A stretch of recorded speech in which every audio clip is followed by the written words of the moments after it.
But now let's make these notes now on setting goals. The promise of the future is an awesome force. We look back for experience, but we have to look forward now for inspiration.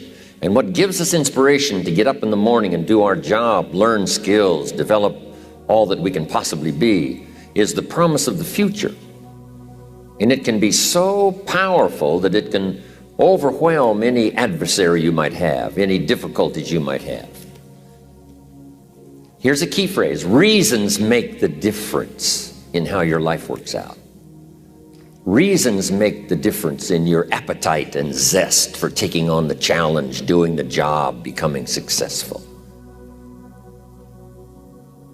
Mr. Schoaf said, if you have enough reasons, you can do the most incredible things. You can get through the most difficult day. You can overcome the most unbelievable challenges if you have enough reasons. And so he said to me, if you haven't got a list of your goals, Mr. Rohn, it's probably because you don't have enough reasons. He said, I'm sure since I've met you, you have enough intelligence. And he said, you have enough good health.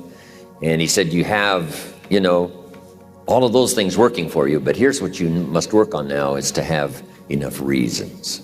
Looking into the future, developing reasons. Okay. Now here's a note to make. It's important to make sure that the greatest pull on your life is the pull of the future. Some people let the past pull them back. The past can be like gravity if you let it to pull you back. Some people live in the past. They live in the darkness of the past. They live in the mistakes of the past. They live in the discouragement of the past. They didn't make it, and that affects them for the rest of their life, living in the past. So we don't want the past to pull us back to live in the past. So make this note: dreams and goals can become magnets. Dreams and goals can become magnets. And the stronger the goal, the higher the purpose, the more powerful the objective, the stronger this magnet is that pulls you that direction. Now, not only does your goals and your objectives pull you that direction, here's what they also do. They pull you through. They pull you through all kinds of down days. They pull you through a difficult time. It'll pull you through some winter of your life. Some people get lost in the confusion of the day simply because their goal is not bright enough to pull them through. Next, it's goals that drive us to take advantage of the spring.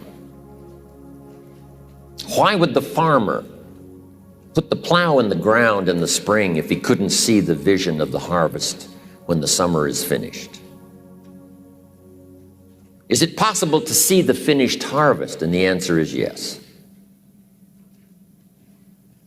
We do that simply by faith.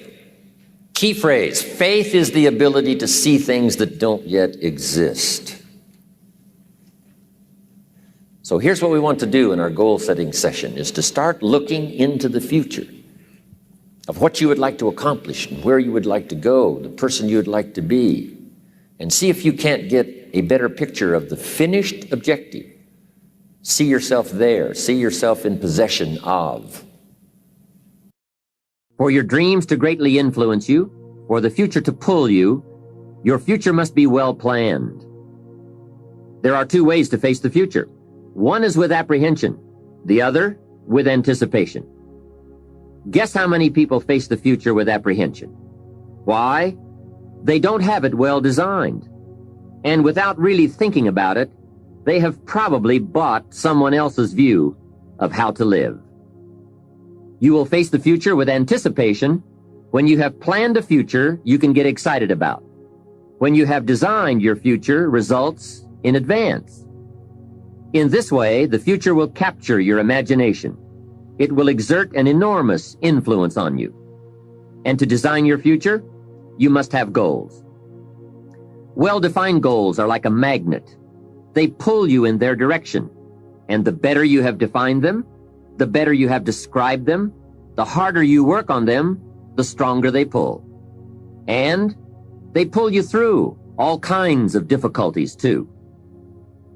Without goals, it is easy to let life deteriorate to the point where you're just making a living.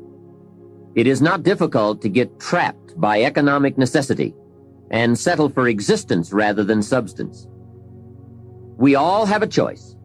We can either make a living or design a life. Now we're going to take some time to actually start designing the next 10 years of your life. We're going to start setting your goals. Goal setting is one of the most important skills to develop if you want to design your future.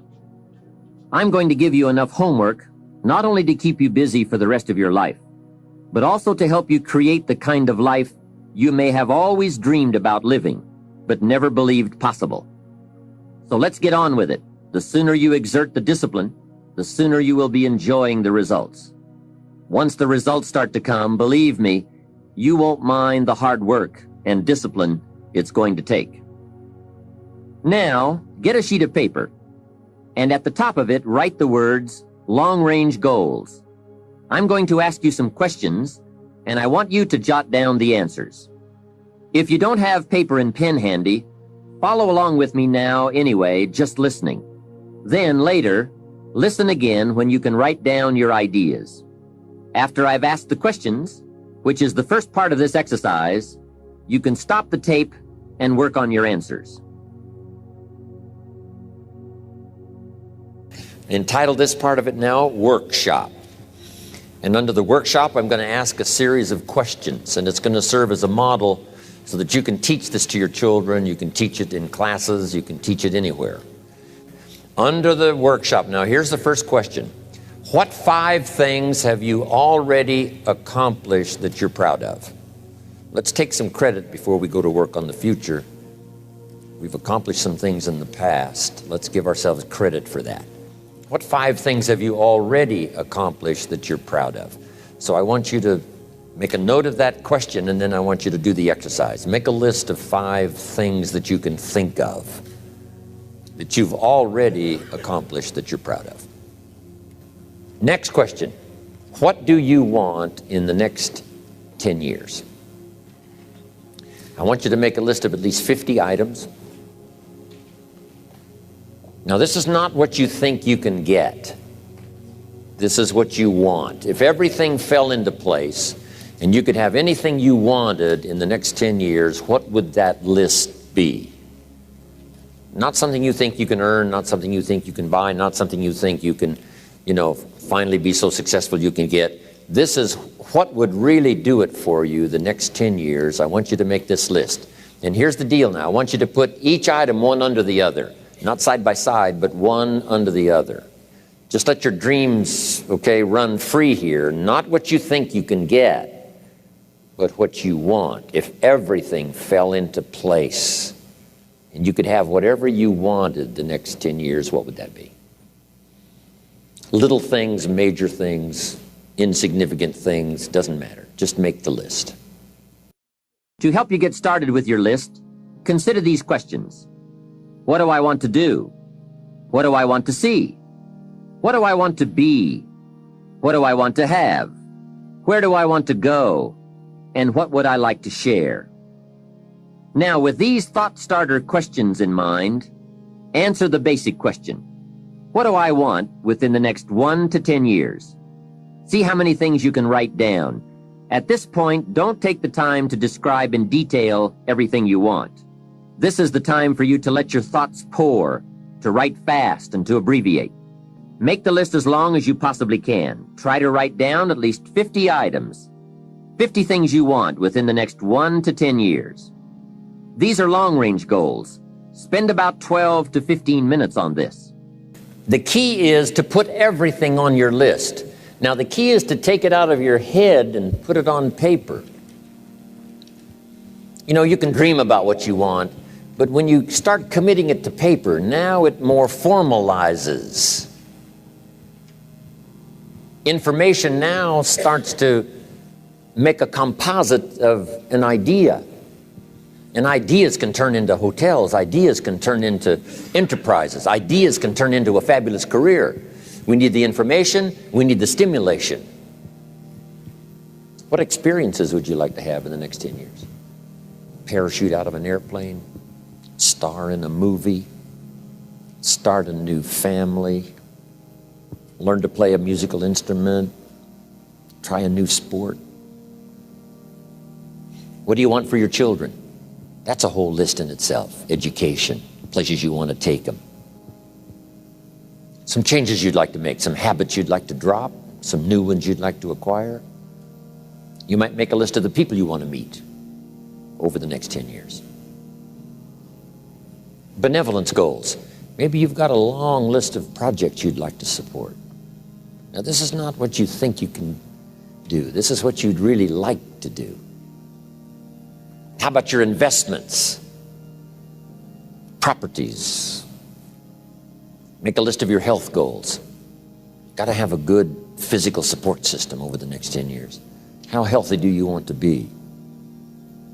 Some goals for your career, your business, some productivity goals, a hobby you'd like to start, new car, become a race driver. What classes would you like to teach? Some of your goals should be personal development, the person you wish to become. Develop skills that make you attractive to the marketplace. Develop the temperament and the attitude that makes you attractive to the business world. Because here's what's important. It's not what you get that makes you valuable. It's what you become that makes you valuable. Okay, now we're going to do some things with this list. Here's the next exercise. I want you to look at each item on this list you've made and give each item a number. The number being a 1, 3, 5, or 10. And this is why. I want you to look at an item and say, I think that would take about 1 year. Another item, you say, I think that would take about 3 years. Another item, I think that would take 5. And another item, looks like that's going to take 10. Give each item now a number of what you think it might take to achieve that goal, a 1, a 3, a 5, or a 10. Just somewhere close, doesn't have to be exact. That's about a 1, that's about a 3-year goal, that's about a 5-year goal, that's about a 10-year goal. Now, as soon as you've given each item a number, I want you to now go through and count them. How many 1s, how many 3s, how many 5s, how many 10s? And then just make a little list of those numbers. How many 1s, 3s, 5s, 10s?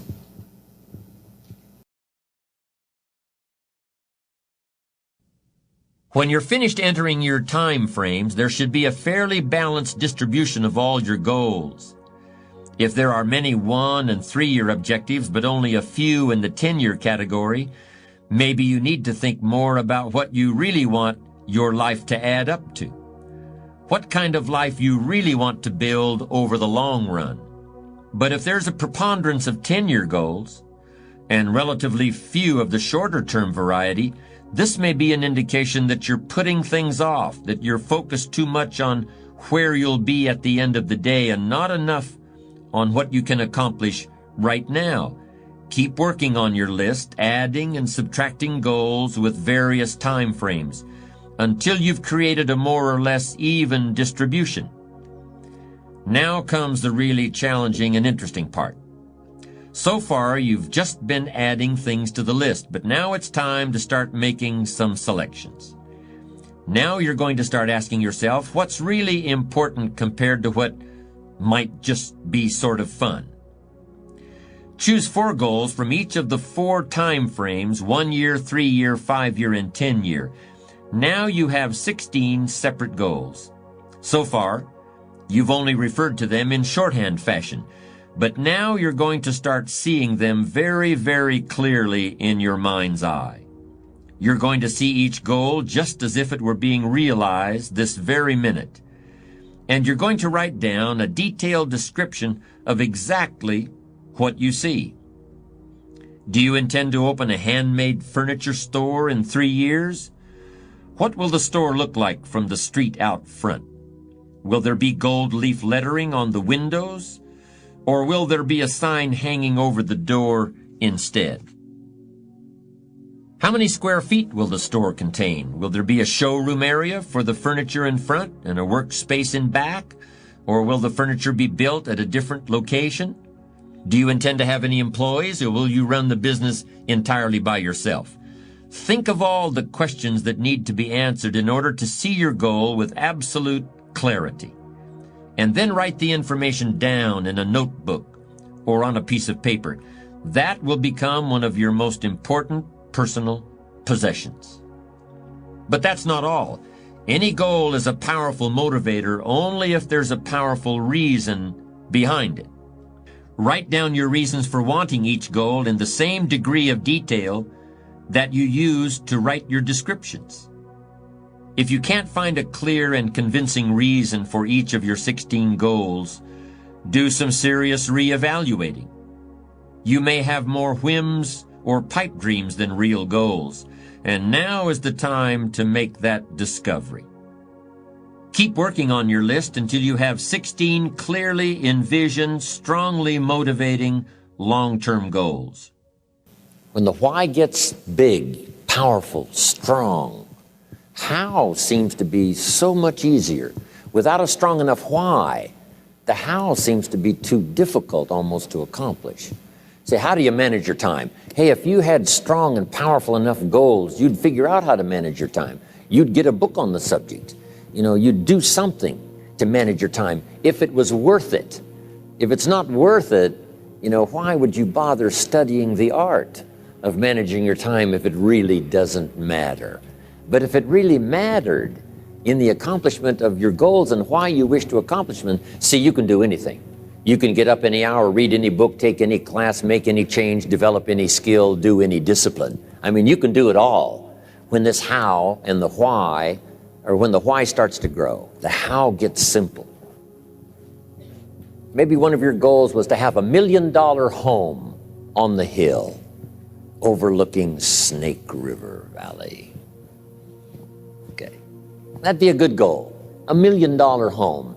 Here's the next question. What for? What for? A house is a house is a house with bricks and wood and walls and roof. The key, yes, $1 million home, that'd be wonderful, but what for? So now jot this down. Purpose is stronger than object. The object would be the house, and that'll pull. That's a worthy goal to go for, the object of the house. But here's a stronger goal, the purpose for the $1 million home. So if you got that line, it's one of my best for the whole day. Purpose is stronger than object. It's okay to have plenty of objects to go for on your goal list. But always keep asking yourself the question, and sometimes it's good to just write it out. Here's why I want this money. Here's why I want this place. Here's why. And you start developing those reasons. And I'm telling you now, this starts to become incredibly powerful. Okay. Now, here's the next exercise. I want you to look now at the whole list that you've written and the exercises we've done. Now I want you to answer this question. What kind of person must I become to achieve all I want? Now we've got two things working. What you become helps you to achieve, and what you achieve helps you to become.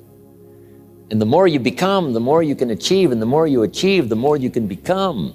Who knows which affects the other the most?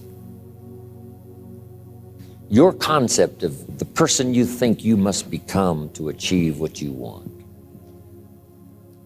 This is time for a little truth here. Maybe you need to become much wiser than you are at the moment. You need to become stronger. You need to have better health. Maybe you need a little coaching to really become the person I want to become. I'm going to have some coaching. Physical coaching, spiritual coaching, developing skills coaching. To be the influence you want to be, you got to build an incredible reputation. What kind of person must I be to attract all that I want in my life and the people that I want and the opportunities that I want? You may find that some of your goals you thought at first glance were important are not important after all. Do some reflecting, refining, and revising. The point is, right now, try to have approximately 4 1-year, 3-year, 5-year, and 10-year goals that you truly believe in, that inspire you, that you've sold yourself on. When these goals and the reasons you want to obtain them are each clearly described in a brief paragraph, transfer this information to a journal or some type of notebook that you can carry with you easily and refer to often. It's essential to set aside some time every week to review all of your goals, to rearrange them, redo them, restructure them, to add goals, or to tear up the whole list and start over. Goal setting is not something you do just once. It's a continual process. Also, you must constantly check your progress toward your goals. You don't want to fall too far behind on, or worse, lose sight of, your important goals. Now, just as important as your long-range goals are your short-range goals. Your goals for tomorrow, next week, next month, 6 months from now. These are goals you can accomplish within the next year, the immediate future. We call these goals confidence builders. When you work hard, burn the midnight oil, and accomplish these little things, it builds your confidence to go for your long-range goals. Write down in your notebook or journal all the little things you would like to have or accomplish in the next year. How you set up this list is up to you. You might want to break it down by week or by month. Set it up in whatever way works well for you. Part of the fun of having a list is being able to check off something as obtained or completed. Every week, try to check off at least one thing on your list of short-term goals. And when you are able to check off something major, something on your list of long-range goals, celebrate. Make winning joyful. Congratulate yourself. It is very important to celebrate progress. We grow from 2 experiences. One is the joy of winning, and the other is the pain of losing. Here's what that also means. Make losing painful. Put it on yourself. If you set something up, fooled around, didn't pull it off, put it on yourself. And get around people who will help in this area. Hey, don't join an easy crowd. Go where the expectations are high, where the pressure to perform is high. It's how we grow. Review what you've written at times, and keep track of your progress toward these objectives. Above all, persevere. Goal setting is a very important first step, but goal achievement is a continuous, lifelong process. That's what makes it so challenging. That's also why it's so extremely rewarding to finally attain your long-term goals.